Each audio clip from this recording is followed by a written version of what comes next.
एक कमजोर लड़का जो अपने देश की सेवा करना चाहता है, सच्चाई का प्रतीक है और ह्यूमैनिटी की निशानी है। ये सभी क्वालिटीज इस कैरेक्टर के अंदर कूट कूट के भरी हैं, लेकिन इस कैरेक्टर की बॉडी इसका साथ नहीं देती है। और जब इसके शरीर ने इसका साथ दिया तो इसने वह कर दिखाया जिसकी उम्मीद खुद गॉड्स को भी नहीं थी। जब सभी हीरोज हार कर जमीन पर पड़े थे तो वह अकेला था जो पूरी आर्मी के सामने खड़ा हो गया और साबित कर दिया कि वह किसी गॉड से कम नहीं है। सो यहाँ पर हम बात कर रहे हैं the one and only Captain America की। तो आइए जानते हैं आज के इस वीडियो में कैप्टन अमेरिका के टॉप 10 अमेजिंग फैक्ट्स के बारे में। So without waste your time इस वीडियो को स्टार्ट करते हैं।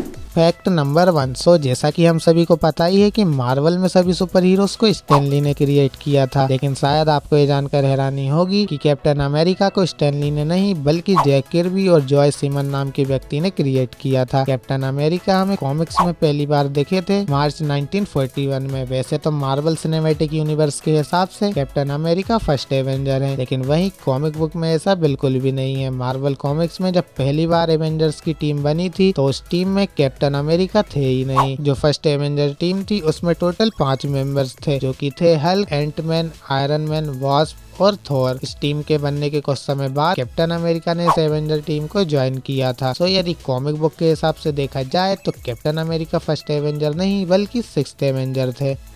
Fact number 2। सो जब कैप्टन अमेरिका की बात हो ही रही है तो हम यहाँ पे बात करते हैं कैप्टन अमेरिका का रोल प्ले करने वाले एक्टर की, जिन्होंने अपनी एक्टिंग से हम सभी को कैप्टन अमेरिका का फैन बना दिया। सो कैप्टन अमेरिका का कैरेक्टर प्ले किया है अमेरिकन एक्टर क्रिस इवांस ने। लेकिन क्या आपको पता है क्रिस इवांस ने 3 बार कैप्टन अमेरिका के रोल को प्ले करने से मना कर दिया था, क्योंकि उन्हें लगता था कि इस रोल को प्ले करने से वे अपनी पर्सनल लाइफ पर समय नहीं दे पाएंगे। लेकिन जब रॉबर्ट डाउनी जूनियर ने उन्हें इस रोल के लिए अप्रोच किया तो Chris Evans Robert Downey Junior को मना नहीं कर पाए और इस रोल को प्ले करने के लिए रेडी हो गए, जिसके बाद क्रिस इवांस मानते हैं कि ये उनकी लाइफ का बेस्ट डिसीजन था। Fact number 3। सो कैप्टन अमेरिका के लिए एक परफेक्ट एक्टर को कास्ट करना मार्वल स्टूडियो के लिए बहुत बड़ी चुनौती थी, क्योंकि 2011 से पहले कैप्टन अमेरिका का कैरेक्टर ज्यादा फेमस नहीं था। सो कैप्टन अमेरिका के रोल के लिए जेनसन एक्ल्स, रायन फिलिप्स और विंटर सोल्जर का रोल प्ले करने वाले एक्टर सेबेस्टियन स्टैन ने भी ऑडिशन दिया था, लेकिन फाइनली क्रिस इवांस को as a Captain America cast कर लिया गया और सेबेस्टियन स्टैन को कैप्टन अमेरिका के बेस्ट फ्रेंड बकी के लिए कास्ट कर लिया गया, जो कि आगे चल के विंटर सोल्जर बना। Fact number 4। So Chris Evans और सेबेस्टियन स्टैन की हाइट लगभग सेम ही है, लेकिन आपने नोटिस किया होगा कि मूवी में कैप्टन अमेरिका विंटर सोल्जर से लंबे दिखते हैं। सो इसके पीछे कोई भी VFX या CGI का यूज नहीं किया गया, बल्कि कुछ कैमरा ट्रिक्स होती हैं और उन कैमरा ट्रिक्स के जरिए हम किसी की भी हाइट को थोड़ा बहुत छोटा या बड़ा करके दिखा सकते हैं। और उन्हीं कैमरा ट्रिक्स को यूज किया गया था क्रिस इवांस को सेबेस्टियन स्टैन से लंबा दिखाने के लिए, और ऐसा इसलिए किया गया था क्योंकि कॉमिक बुक में कैप्टन अमेरिका विंटर सोल्जर से ऊंचा होता है।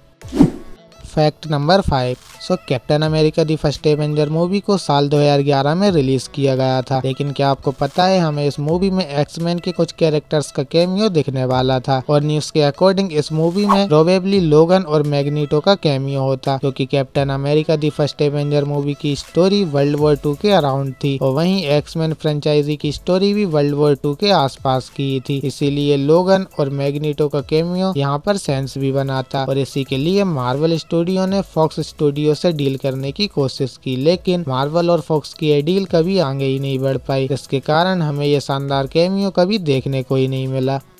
सो सुपर सोल्जर सीरम लेने की वजह से ही कैप्टन अमेरिका के पास नॉर्मल लोगों से ज्यादा ताकत और स्ट्रेंथ आ गई थी, जिससे वे किसी भी नॉर्मल ह्यूमन से ज्यादा ताकतवर थे। लेकिन क्या आपको पता है कैप्टन अमेरिका की कुछ सीक्रेट पावर्स भी हैं, जिन्हें आपने मूवी देखते समय शायद नोटिस नहीं किया होगा। जैसे कैप्टन अमेरिका किसी भी जहरीली गैस में सांस ले सकते हैं और उन पर जहरीली गैस का कोई असर नहीं होता है, और कैप्टन अमेरिका कितनी भी अल्कोहल कंज्यूम कर लें वे कभी भी ड्रंक नहीं होते हैं। और साथ ही कैप्टन अमेरिका की हियरिंग एबिलिटी भी नॉर्मल पीपल से काफी ज्यादा है, तभी वे सीन में आर्मर के होने के बावजूद भी टोनी की हार्ट बीट को सुन पा रहे थे।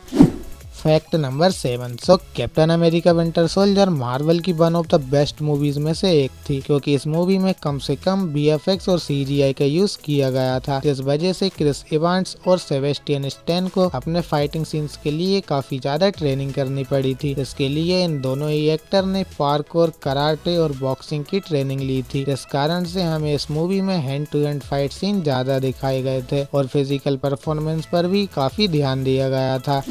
Fact number 8। सो अब विंटर सोल्जर मूवी की बात हो ही रही है तो मैं आपको इस मूवी से जुड़ा एक छोटा सा फैक्ट बता देता हूँ। आपने मूवी में ये सीन तो देखा ही होगा जहाँ कैप्टन अमेरिका और निक फ्यूरी एक एलिवेटर के अंदर होते हैं और तभी निक फ्यूरी कैप्टन अमेरिका को बताते हैं कि उनके ग्रैंडफादर एलिवेटर को सुधारने का काम करते थे। और शायद आपको पता ना हो कि सैमुअल एल जैक्सन जो कि निक फ्यूरी का कैरेक्टर प्ले करते हैं, उनके ग्रैंडफादर रियल लाइफ में भी एलिवेटर को सुधारने का काम करते थे। अब ये चीज राइटर ने सचमुच लिखी थी या फिर ये केवल एक कोइंसिडेंस था, ये तो मार्वल वाले ही जाने।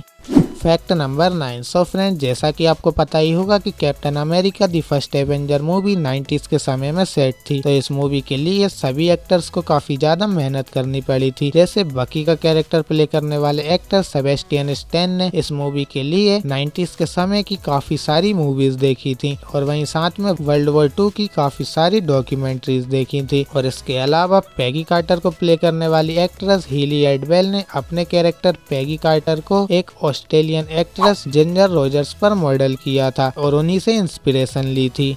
Fact number 10। So Captain America the first Avenger movie में आपने मूवी की शुरुआत में स्किनी स्टीव रोजर्स को तो जरूर देखा होगा, लेकिन क्या आपको पता है स्किनी स्टीव रोजर्स का रोल किसने प्ले किया था? सो इस रोल को प्ले किया था इंग्लिश एक्टर लिंडा डैनी ने, जो कि ग्रीन स्क्रीन पर अपनी परफॉर्मेंस देते थे। जिसके बाद क्रिस इवांस की परफॉर्मेंस को इस एक्टर की परफॉर्मेंस के साथ सुपर इम्पोज कर दिया जाता था, जिससे हमें स्किनी स्टीव रोजर्स का ये कैरेक्टर देखने को मिल पाया। सो फ्रेंड्स, यदि आपको ऐसे ही ऑसम फैक्ट्स जानने हैं तो आप हमारे चैनल को सब्सक्राइब और वीडियो को लाइक जरूर करें और हाँ, हमारी बाकी वीडियोस को भी जरूर देखें। Thanks for watching. मिलते हैं आपसे किसी और नेक्स्ट वीडियो में।